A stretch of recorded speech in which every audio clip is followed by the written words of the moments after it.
Good morning to sa inyong lahat mga kapatid. JDB ulit, inyong abang lingkod. So ngayon, ito ho na i-launch na ngayong araw na ito, itong pagbibenta ng benting bigas. Diba? Ngayon, in the past few days, naglabas agad. Ito yung nakakatawa sa mga DDS. Ang gawa nila, anunsyo pa lamang dahil po sa intensyon nila na maipahiya ang gobyerno natin. Nako, nataranta agad, di ba? Naglabas agad sila ng mga fake NFA rice. Totoong bigas, yung mga marurumi, yung mga nabaha, o baka nga sinakripisyo nilang pabulukin yun, papangitin, di ba? Para i-upload nila at sabihin, ito na ang bigas ni BBM.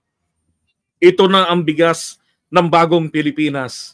Anak ng potya. Dahil sinabi ni Sara, si Sara may kasalanan eh.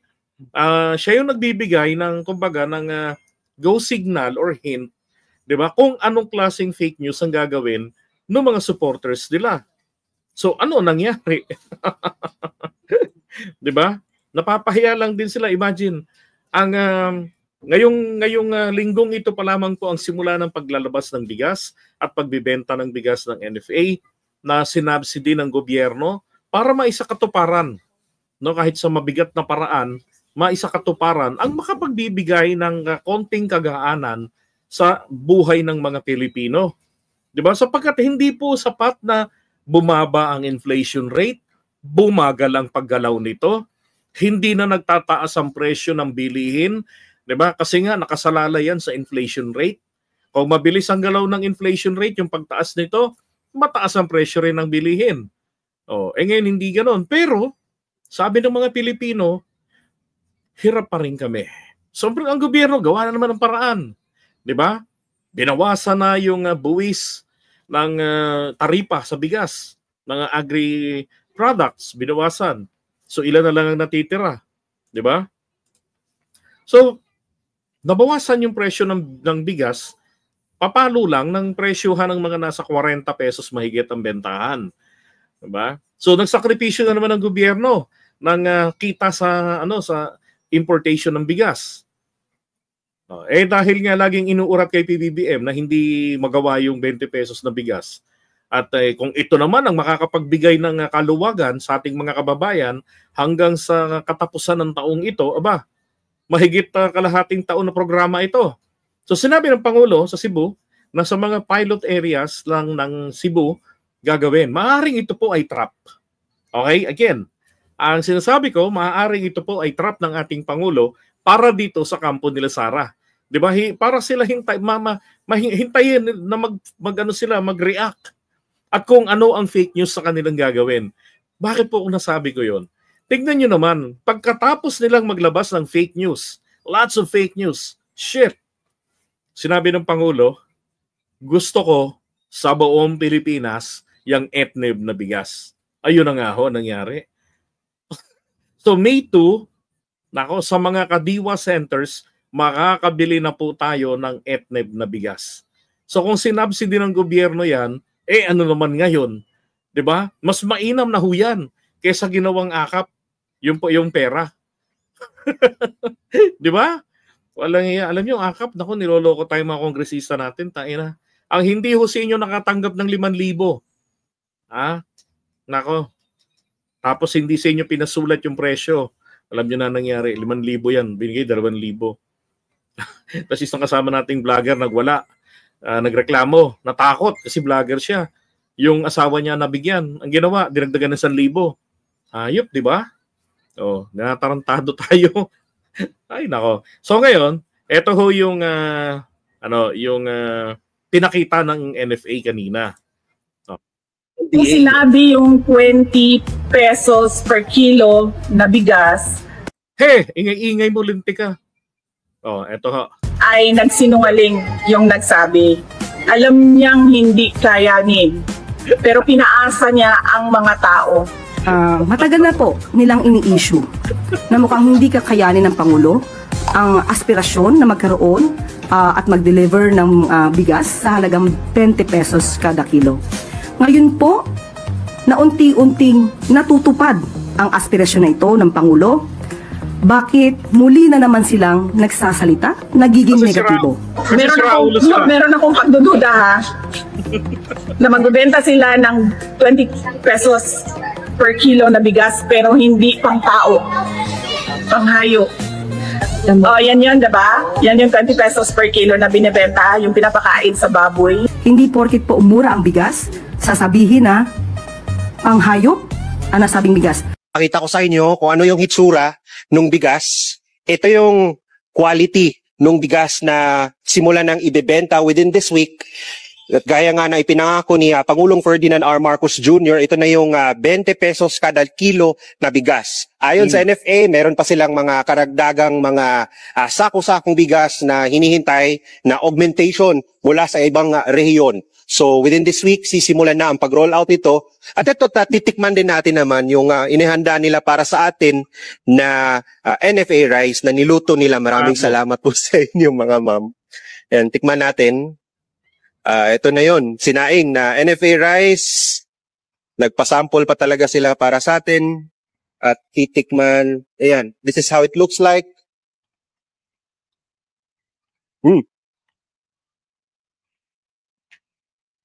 Parang same lang talaga sa usual na klase na bigas na mabibili sa mga merkado. So Loko rin yun, ano? Ba't yan nasabing parang same lang? Oy, tunay na bigas yan, ha? Hindi yan katulad nung panahon ng dating Pangulong Duterte na mayroong fake na bigas galing China. Dito sa Visayas una nating titikman, pero may mga bitter na, may mga haters na agad, diba? Bigas ni PBBM, 20 pesos lang, parang fiesta sa kanto, lahat naghahanap. Sa Visayas muna, test run ng masa, pero may nag-react, nagsimula ng gulo. Aba, si Sara nagsabi pang hayop yata yan, di pa nga naluto, binasyagad, tama bang ganyan? Di pang tao, baka di pwede sa plato, kasi hindi siya ang bida rito. Bigas 20 pesos ang halaga, pero may mga tanong parang detective sa sala. Wala pang subo, may puna na agad, di ang pang tao. Abasa mo nakuha madam, hindi pa nabubuhos, pinuna na ang tasa. Bigas ni PBBM, baka pang baboy yan ha. Sino nagsabing to'y para sa biik? Lahat gustong makinabang, pero siya lang ang nagre-reklamo. Ang sabi ni Sara, paano ang Luzon at Mindanao? Relax VP, wag masyadong mag-ingay sa mikrofono. Visayas pa lang, sinubukan na. Pag pumasa to, buong bansa'y lalaban pa. Hindi pa cute, hindi pa show, ito'y para sa gutom, hindi para sa go-go. 20 pesos di biro, malupit na gawa. Kung kontra ka pa, baka ikaw ang problema. Si Sara, puro duda, laging nag-aalburuto. Nung pangako ni PBBM, tanong lang asan na yan? 20 pesos per kilo para sa bayan, pero siya hindi natuwa. Puro reklamo lang, walang kabayanihan. Anong klaseng VP to? Puro kontra at intriga. Imbes magpasalamat, laging may masamang tira. Puno ng ayuda, siya'y nagsusungit, layunin magtulungan. Ba't di makita, hindi ba't malito? Bigas, 20 pesos yan ang alok sa masa, pero si Sara nagiging kritiko at kontra. Sana libre na nga abot kamay ang biyaya, pero kung mahal pa yan, siya rin unang mag-alingaw sa kamera. Pangarap ni PBBM na bigas na tutad na 20 pesos kada kilo, di na kwento sa sapa. Para sa masa, hindi lang pang eksena. Yung dating joke sa DDS ngayon totoo na lupet. Pangarap ni PBBM na bigas na tupad na 20 pesos kada kilo, di na kwento sa sapa. Para sa masa, hindi lang pang eksena. Yung dating joke sa DDS ngayon totoo na lupet. Bigas, 20 para sa mamamayan, hindi lang sa may pwesto kundi para sa bawat one. Kung ayaw mo di ka sa pilitan, pero wag gawing biro Sara, di kami lutang sa katotohanan. Ito ang kwento ng bigas na 20, murang-mura pero ginawang issue. Grabe, sa halip na matuwa, naghahanap ng mali. Kung gutom ang problema, kain na lang pare. Oh, no. Yan, tama, di ba? Dapat bantayan po talaga ng gobyerno natin na baka maglabas na naman, sabutahiin. But anyway, isa lang ho maliwanag dito common sense na lang. No? Launching pa lamang nito, actually wala nga launching pa Di ba? Balita pa lang. Di ba? Ang inaasahan ko pong sasabihin ni Sara doon, bakit inanunsyo pa, hindi na lang agad ibinigay sa tao? Di ba? Bakit hindi isinabay sa announcement ang paglalatag ng bigas na 20 pesos. Mas gusto ko po yung ganun kung yun ang sinabi ni Sara. 'Di ba? Kaysa yung tirada niya na yung nagsabi, yung nagsinungaling yung nagsabi. Tapos may duda ako, papakain. Ano yan para yan sa mga baboy? Kung kago. Tapos yung tatay niya, nagka-leche-leche yung problema na tots ko. 'Di ba? Tahimik si Sarah. Siguro sasagot niya, hindi po ako nagre-react doon kasi ako po ay mayor. Mayor ako ng Davao. Hindi ako makialam sa nasyonal. Oh. O ngayon, ito yung mga taga-alyansa. Suspicious daw po kasi dahil malapit sa election. Pag wala po. Whatever timing it is, yan ay konektado sa... So yung may abi rito. Yung sinabi lang kami na suspicious yung timing, sasabihin mo ba sa mga tao, after the election na lang kung ko lang ibibigay yung yung murang bigas kasi sasabihin na namumuliti na ako. Hindi naman kung ganun ang trabaho ng gobyerno Kung magbibigay mo na ngayon, ibigay mo na. Hindi mo... Correct, kung maibibigay mo na ngayon, ibigay mo na. And this is what I was saying kanina, na dapat sana sinabi ni Sarah sa simula pa lamang, di ba?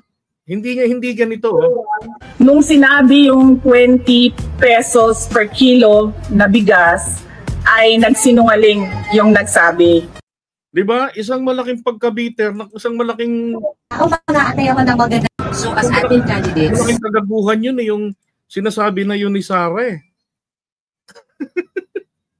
Sana sinabi niya yung ganyan sinasabi ni Abby na anong gagawin natin? Dapat nga, binigay na ng Pangulo yan bago mag-anunsyo, di ba? Oh, ayun ako. Tiny. I don't agree when we say it's too late because the president has only been, this is a mid-year. It's only been 3 years. So kumbaga sa accomplishment gaya na meron na siyang nagawa in the first 3 years of his administration. You also have to remember na ang daming problema that are, this is a mid-year. Trabaho ng gobyerno Kung magbibigay mo na ngayon, ibigay mo na. Hindi mo pwede sabihin na, mga atay ako ng magandang timing. I don't agree when we say it's too late because the president has only been, this is a mid-year. It's only been 3 years. So kumbaga sa accomplishment gaya na meron na siyang nagawa in the first 3 years of his administration. You also have to remember na ang daming problema that are beyond the control of the president when it comes to inflation, when it comes to cost of electricity, when it comes to the cost of gas and diesel, which are really beyond his control. And that is... Attorney, cut ko muna. Attorney.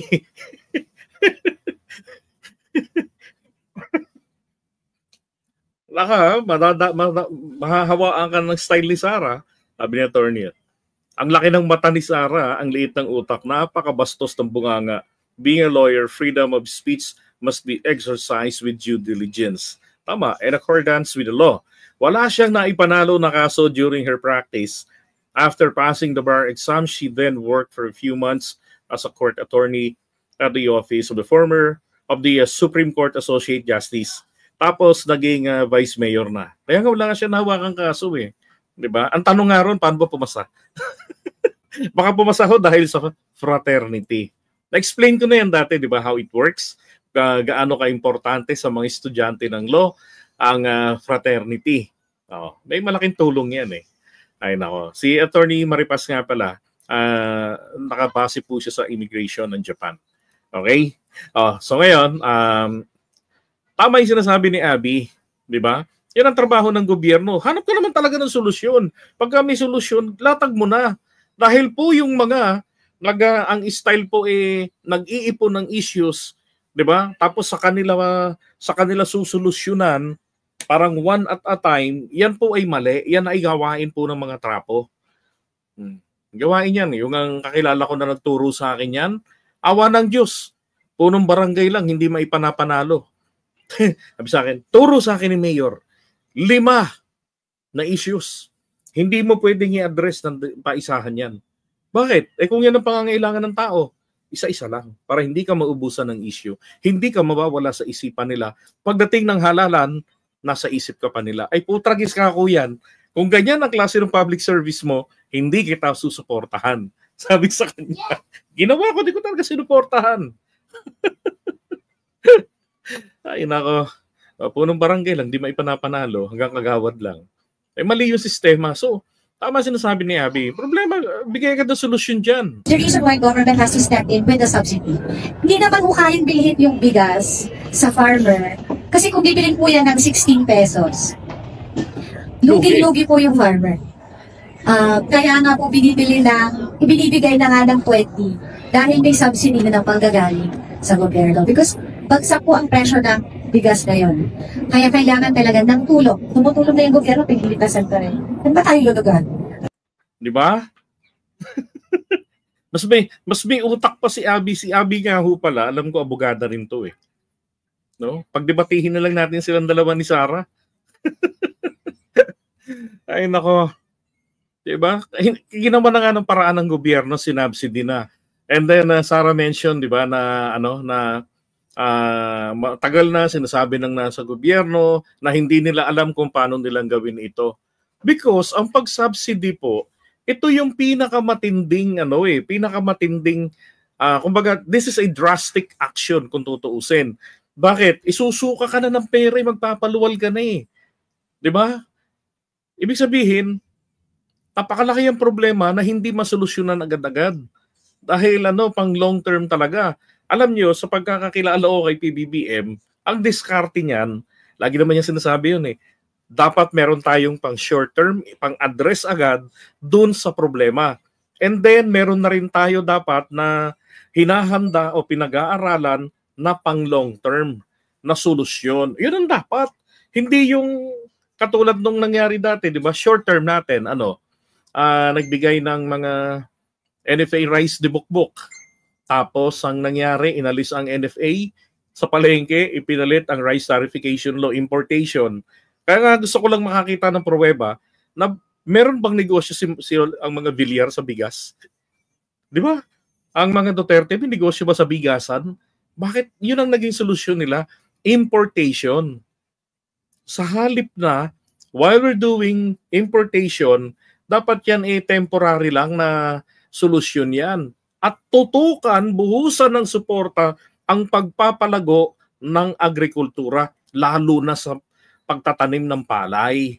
Diba? We need technology sa makabagong panahon. Kinakailangan diyan mga mega farms nang sa ganon, yung mga napoproduce ng iri na pinakikinabangan ng Vietnam, ng Malaysia, Indonesia, Thailand, pero hindi mapakipakinabangan ng Pilipinas dahil po sa wala tayong mga malakihang lupain na pinagtataniman. Hindi katulad ng mga bansa na yon, they have mega farms. Na talagang nakatutok ang gobyerno. 'Di ba? 'Yun ang problema natin eh. Nawawala na nga yung mga lupain ng magsasaka, nagkakaroon na ng mga pabahay. Minsan nga, 'di ba, pinupuna kayo sa Pangasinan, bakit naman diyan kayo maglalagay ng housing ninyo? Taniman niya ng palay. I check it online doon sa Google Earth. Walang palayan nga. Diba? Hindi tama yun. Dapat nga nagpapalawak pa gobyerno ng mga lupain pangsakahan Ganun ang dapat. Yan ang lagi ko naririnig kay PBBM Pero sana nga matupad niya lahat ng yan. Diba? At eto, nagkakaroon ng katuparan sapagkat po, kung di ako nagkakamali, etong darating ho na Mito nga, ang bigas na yan, available na po ito sa buong Pilipinas. Yan, abangan po natin. Yung mga mansasabotahing DDS. Ang hirap na posisyon na to. Tama, ang hirap na lagay ng ating Pangulo, no? May ginawa ka na ng solusyon kahit na pang temporary masakit, 'di ba? Pupulaan pa. As if akala mo naman may magagawa talaga si Sara sa problema ng bayan natin. Right? Alright, and shoutout nga pala dito kay Coronali ng Walnut, California. Alright. And ito, picture siya na nakuha ko kanina. Sa Cebu Province. Again, ang pagbibenta pong ito hindi po ito sa buong probinsya ng Cebu. Pili lang po yung lugar na pinagbibentahan. Ayon sa Pangulo, doon lang sa mga vulnerable areas. Yung mga talagang identified na hirap yung mga tao, lalo na sa pagbili. Hirap sila sa kabuhayan. Hirap din sila syempre sa kaperahan na magkaroon ng kakayanang makabili ng mamahaling bigas. Sabi nga nito ni TL, ni Emerald Ems, ito'y, nako, matagal na ito talagang panahon pa ho ng unit team. So, naka-ano na talaga support ito sa ating Pangulo. Sabi nga ni Ems, at ito na nga ang tunay, hindi yung unang pinagkakalat na may binibenta na tapos madubi pa. When this despicable toxic DBS, Duterte Bastos supporters did not win in the plan to sabotage the release of 20 pesos per kilo of rice, they really lack understanding. Bago ang evil plan nila, di man lang inintindi yung kaibahan na ibibenta pa lang sa binibenta na. TL, bobo nga eh. Ay, bobo, bastos na bobo pa, di ba? Ganun talaga. Para nga lang, aspiration versus promise. Diyos me. Maging mapanuri at mapagmatsyag. Hey, you! Being too blind is insane. When your source of news is almost from unreliable sources and fake news peddlers of the camp you support that you almost worship, then you spread it, naging source ka din, tuloy ng fake news. I totally agree. Tama naman, di ba? At ito nga ho. Ito. Ito rito to sa Quezon City, Kadiwa, ha? Kadiwa Center. Pati sa ibang mga lugar din po. Nakita kong balita kanina. Yan naman talaga ang plano ng Pangulo. Kasi buong Pilipinas, gaya ang sinasabi ni Sara, bakit doon lang sa Cebu? Kami ba sa Mindanao? Hindi ba nagugutom ang mga tao doon? Diyos ko, ang babaw talaga. Hindi talaga kilala ni Sara ang Pangulo. Di ba? Hindi niya kilala. Question niya kaagad doon. Then pagkatapos noon, ano nang sabi ng Pangulo sa isang event? Gusto niya yan. So, gusto niya maging available ang etneb na bigas. So meron na tayong 30 pesos, meron tayong 29, meron tayo ngayong tag-etneb. Diba? Alright.